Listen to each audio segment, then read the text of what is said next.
जय Hind. Welcome to success एक जिद। तो देखिएगा, आप सभी जानते हैं कि IMA Indian military academy Dehradun में आप सभी के लिए नई वैकेंसी आउट हो चुके हैं।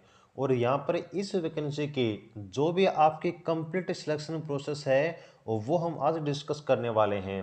इस भर्ती के बारे में जो भी आपके डाउट थे, जैसे कि इसका जो एग्जाम पैटर्न है वो क्या रहेगा, क्या इस भर्ती का सिलेबस है, और इसका जो सिलेबस है, इसका जो एग्जाम पैटर्न है वो आपको कैसे तैयार करना है, कहाँ से तैयार करना है, वो हम डिस्कस करेंगे।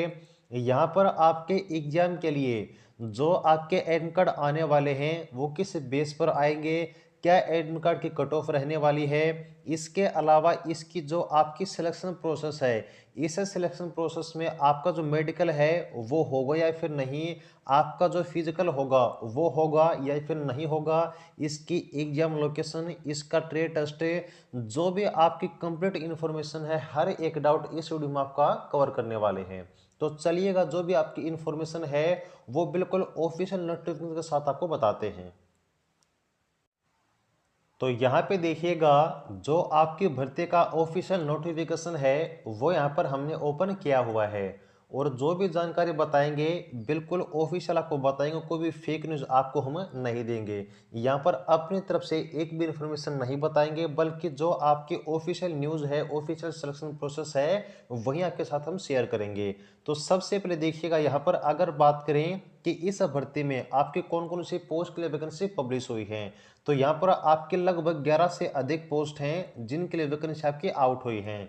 जैसे कि आपकी कुक स्पेशल की वैकेंसी है, कुक आईटी की वैकेंसी है, आपकी ड्राइवर की वैकेंसी है, इसके साथ ही साथ आपकी बूट मेकर जिसको हम रिपेयर बोलते हैं उसकी वैकेंसी आउट हुई है, एलडीसी की वैकेंसी, लोअर डिवीजन क्लर्क की वैकेंसी, इसके साथ ही साथ आपकी जो मसालचे की पोस्ट है उसके लिए, आपकी वेटर की पोस्ट के लिए, और भी आपके अलग अलग पोस्ट हैं जिनमें आपके कौन कौन सी पोस्ट शामिल हैं, फटिगमैन, एमटीएस सफाई वाला, ग्राउंड्समैन, इसके साथ ही साथ जीसी ऑर्डरली, इसके अलावा एमटीएस चौकीदार, ग्रूम, और यहाँ पर अगले पोस्ट आपकी है बार्बर, इसके बाद है इक्विपमेंट रिपेयर, फिर आपकी है बाइसिकल रिपेयर, और इसके बाद आपके जो लास्ट दो पोस्ट हैं वो आपकी एमटीएस मैसेंजर और लेबोरेटरी अटेंडेंट की पोस्ट है। तो टोटल आपकी ये पोस्ट रहने वाली है इस वाली भर्ती में, आईएमए की भर्ती में। तो यहाँ पे देखिएगा, ये जो भर्ती आपकी है वो आपकी ऑफलाइन रहने वाली है।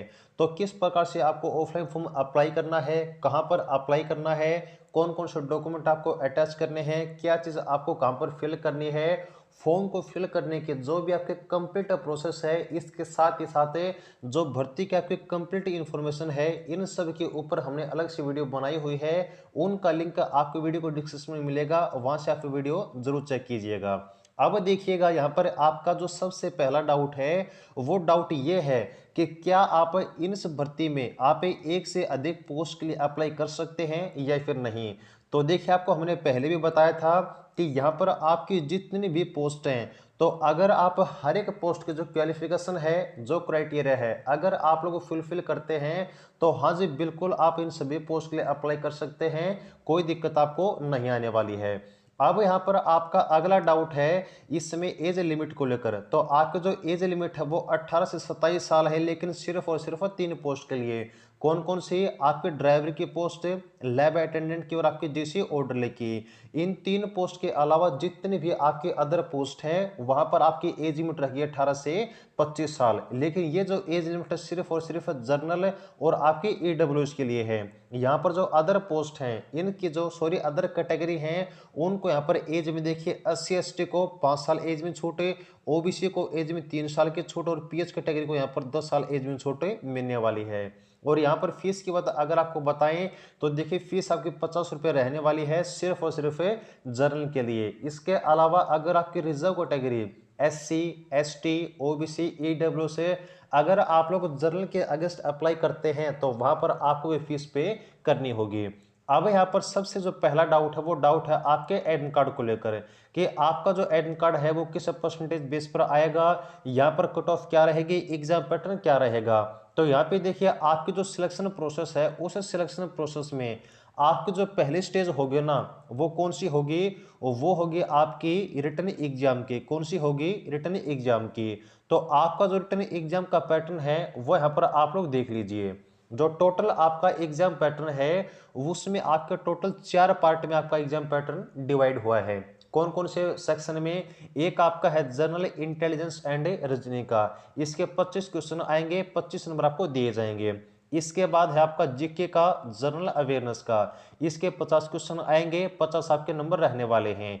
देन आपका है जनरल इंग्लिश का, इसके भी 50 क्वेश्चन आएंगे, 50 नंबर आपको दिए जाएंगे इंग्लिश के लिए। और लास्ट में आपका सेक्शन है न्यूमेरिकल एप्टीट्यूड का, जिसके 25 क्वेश्चन आएंगे और यहाँ पर आपको जो टोटल 25 नंबर आपको न्यूमेरिकल एप्टीट्यूड के लिए दिए जाएंगे।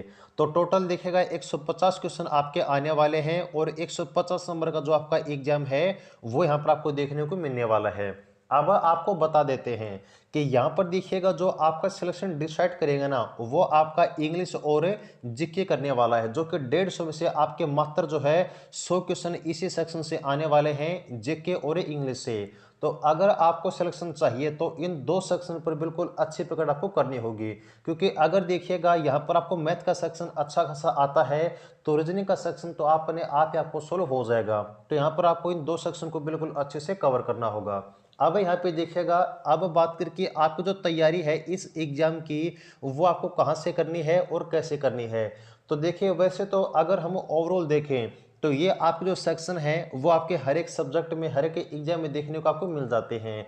लेकिन आपका जो सिलेबस होता है ना वो आपका अलग होता है। एग्जाम पैटर्न जो होता है, जैसे कि आपने एक चीज सुनी है, जीके, मैथ, इंग्लिश, ये सब आपके एसएससी भी पूछती है, बैंकिंग भी पूछती है, लेकिन वहाँ पर जो सिलेबस आपका होता है वो बिल्कुल डिफरेंट होता है, अलग होता है। एसएससी का सिलेबस अलग है, बैंकिंग का सिलेबस अलग है। उसी प्रकार से आपका जो डिफेंस का सिलेबस है ना वो भी आपका अलग भर्तियों से, स्टेट एग्जाम से, आपके सेंटर के एग्जाम से बिल्कुल अलग होता है। तो यहाँ पर इनकी जो स्पेशल तैयारी है, जो भी आपके यहाँ पर कंप्लीट सिलेबस है, कंप्लीट आपके टॉपिक है, वो हम आपको प्रोवाइड करवा देंगे। लेकिन यहाँ से हमें आपकी एक राय चाहिए। राय क्या? देखिए, तो यहाँ पर आपको एक चीज नोट करनी है। वो चीज क्या है? देखिए, जब आप यहाँ पर पॉइंट नंबर आप कौन सा 7, जो पॉइंट नंबर 7 आपका दिया हुआ है वो पढ़िए। यहाँ पर आपको ये चीज कही गई है कि आपके जो एडमिट कार्ड आने वाले हैं ना वो आपके basis on percentage, based on percentage, आपके परसेंटेज के बेस पर आने वाले हैं। और किसके परसेंटेज के बेस पर? जो भी आपकी पोस्ट है तो उस पोस्ट की जो भी आपकी एसेंशियल क्वालिफिकेशन है उस क्वालिफिकेशन के बेस पर आपके एडमिट कार्ड जारी किए जाएंगे। और एक पोस्ट के लिए आपको जो पहली प्रोसेस होगी रिटन एग्जाम के लिए, उसके लिए 50 बंदे आपके बुलाए जाएंगे। तो यहाँ पर अब देखिए, आपकी जो परसेंटेज है ना वो आपकी बढ़ भी सकती है, घट भी सकती है। अब यहाँ पर आपके सबके एडमिट कार्ड आने के चांस रहते हैं। वो चांस क्यों रहते हैं? उसके बहुत सारे केस आपके बनते हैं। पहला केस क्या है? पहला केस ये है कि मान लीजिए आपके जो फॉर्म है वो आपके एक पोस्ट के लिए कम अप्लाई हुए हैं, यानी कि मान लीजिए उनके 10 पोस्ट हैं, तो उनको यहाँ पर 10 पोस्ट के लिए कितने बंदे बुलाने हैं? आपके 10 गुणा 50, यानी कि उनको 500 बच्चे बुलाने हैं। तो अगर 500 कैंडिडेट फॉर्म ही अप्लाई नहीं करते तो सबके एडमिट कार्ड आएंगे। इसके अलावा आपके बहुत ज़्यादा संख्या में फॉर्म अप्लाई हो जाते हैं, लेकिन वो आपके अलग अलग मिस्टेक वजह से रिजेक्ट हो जाते हैं। और उनके पास ज़्यादा फॉर्म अप्लाई होने के बाद भी जो फॉर्म का डाटा है ना वो आपका कम बचता है, तभी आपके एडमिट कार्ड सबके आने के चांस रहते हैं। इसके अलावा यहाँ पर कोई पॉसिबिलिटी नहीं है कि आपके सबके एडमिट कार्ड आ जाएं। इन 2 ही केस में, पहले केस में तो फॉर्म ही कम अप्लाई हुए, या फिर फॉर्म ज़्यादा अप्लाई होने पर रिजेक्टेड फॉर्म की संख्या ज़्यादा हो जाए और आपकी बिल्कुल जो एक्सेप्टेड फॉर्म है वो कम रहे, तभी आपके एडमिट कार्ड कम परसेंटेज बेस पर और सबके आने के चांस से रहते हैं। ये चीज़ आप नोट कर लीजिए। इसके अलावा कोई आपका यहाँ पर एक्सेप्शन केस एडमिट कार्ड आने का नहीं बनता है। तो देखिए, यहाँ पर आपका जो एडमिट कार्ड आएगा ना उसके बाद ही आप अपने रिटन एग्जाम की जो तैयारी है वो बिल्कुल श्योर आप मान सकते हैं। तो यहाँ पर आपसे हमें यह राय चाहिए कि आपका जो एग्जाम है उसका जो सिलेबस है इसकी तैयारी आपको हमें आपके एडमिट कार्ड आने के बाद करवाएं, या फिर आप इससे पहले आपकी तैयारी स्टार्ट कर दी जाए। यानी कि इसकी जो तैयारी के लिए कंप्लीट आपको नोट्स मिलेंगे, क्लासेस मिलेंगी, वो हम आपको प्रोवाइड करवाएंगे। लेकिन आप खुद बताइएगा कि आपके एग्जाम के एडमिट कार्ड आने के बाद हम आपको जो है एग्जाम की तैयारी करवाएं या फिर अभी से। क्योंकि आपके मान लीजिए एडमिट कार्ड आपका नहीं आता है, आप एग्जाम की तैयारी करते हैं तो आप जो पूरा टाइम अपना डेडिकेट होकर इस भर्ती को देते हैं और आपका एडमिट कार्ड ही नहीं आता है, तो वहाँ पर आपको बहुत ज़्यादा जो है धोखा लगता है। तो इसलिए हम नहीं चाहते कि आपके साथ ऐसा हो। तो आप अपनी राय बताइएगा, जो भी आपकी राय होगी उसके अकॉर्डिंग आपकी हम तैयारी स्टार्ट कर देंगे। तो देखिए, ये हमारी बात हुई आपके एग्जाम पैटर्न के, आपके एडमिट कार्ड की कट ऑफ की, एडमिट कार्ड आपके कट ऑफ बेस पर आने वाले हैं, लेकिन कट ऑफ आपकी कम बनती है ज़्यादा बनती है वो सिर्फ आपके फॉर्म के नंबर ऑफ फॉर्म के ऊपर डिपेंड करता है। अब वहीं हम बात करें सिलेक्शन प्रोसेस की, तो जैसा कि आपको हमने बताया कि यहाँ पर सबसे पहले आपका क्या होगा, सबसे पहले आपका रिटन एग्जाम होगा।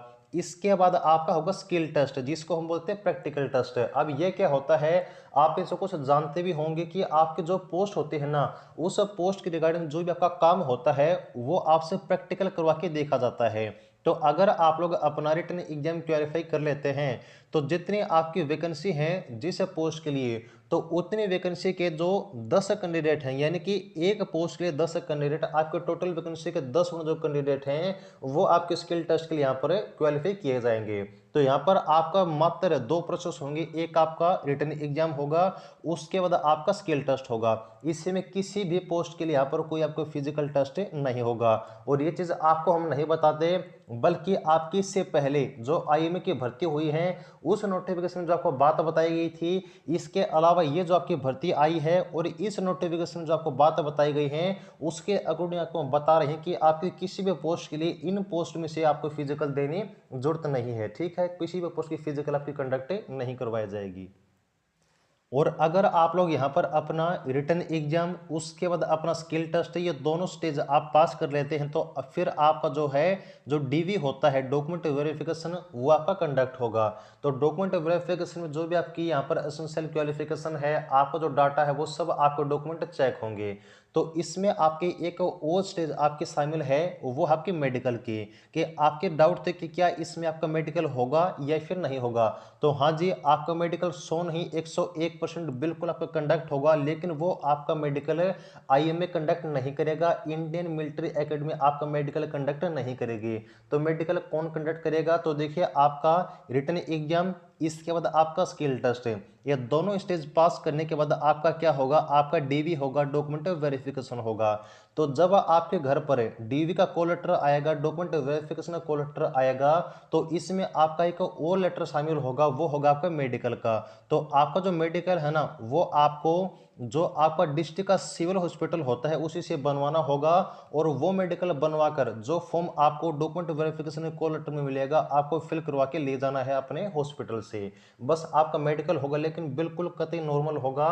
मेडिकल में 12 होने के आपके 1% चांस भी नहीं बनते हैं। बस आपकी कोई ऐसी दिक्कत नहीं होनी चाहिए जो आपको लाइफ टाइम ठीक ना हो। तो यह की प्रोसेस होगी, आपका रिटन एग्जाम, आपका स्किल टेस्ट, आपका डॉक्यूमेंट वेरिफिकेशन जिसमें आपका मेडिकल भी शामिल है, और उसके बाद आपकी फाइनल लिस्ट यानी कि ज्वाइनिंग आपकी करवा दी जाएगी। तो यह के कंप्लीट सिलेक्शन प्रोसेस है, एग्जाम पैटर्न है, एडमिट कार्ड के बारे में आपकी जानकारी है जो कि आपको हमने बता दी है। तो अगर आपका कोई और डाउट है तो कमेंट सेक्शन में आप लोग पूछ सकते हैं। जुड़े रहिएगा। जय हिंद।